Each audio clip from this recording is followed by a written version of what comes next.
After lying in state, the coffin of the King is borne out of Westminster Hall. The sad last journey of King George VI. For most of us, it's something that hasn't happened in our lifetimes, the death of an English monarch. But with Queen Elizabeth now in her 90s and recently suffering ill health, many are asking the question, what will happen when the Queen dies? The instant the Queen dies, Prince Charles will become king and 12 days of official mourning will begin.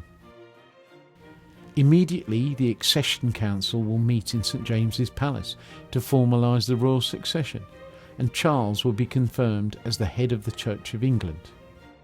The last time an English monarch died on the throne was in February 1952, when Elizabeth's father, King George VI, was found dead in bed after a long illness.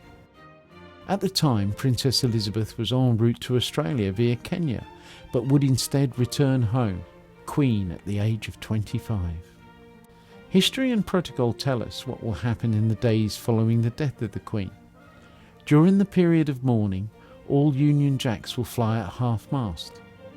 Banks and the stock exchange will close for at least the day of the Queen's funeral, but possibly for several days more, costing the economy billions. When word spread that George VI had died, theatres and cinemas around the UK closed, sporting fixtures were cancelled, and normal life ground to a halt. Following the official announcement of the Queen's death, the BBC will suspend all other programming and broadcast BBC One's coverage of the event. All comedy programming was cancelled between George VI's death and his funeral in 1952, and the same rules are likely to apply today. King George's body lay in state at Westminster Hall for 4 days prior to his funeral, allowing the public to file past and pay their respects.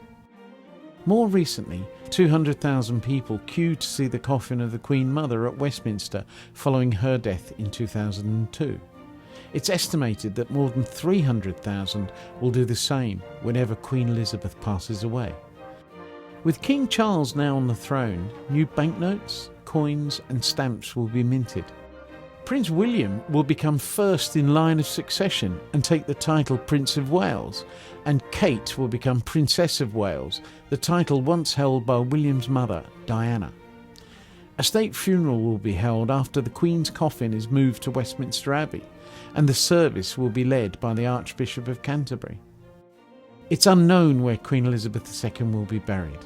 Some say it could be at one of her properties at Balmoral or Sandringham, but she may also choose to rest in a plot next to her father at St George's Chapel in Windsor.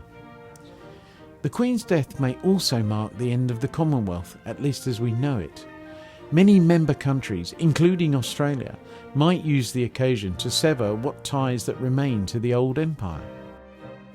No matter what happens, the passing of Queen Elizabeth II will be an historic moment, one that will trigger an outpouring of grief across the UK and in many other parts of the world.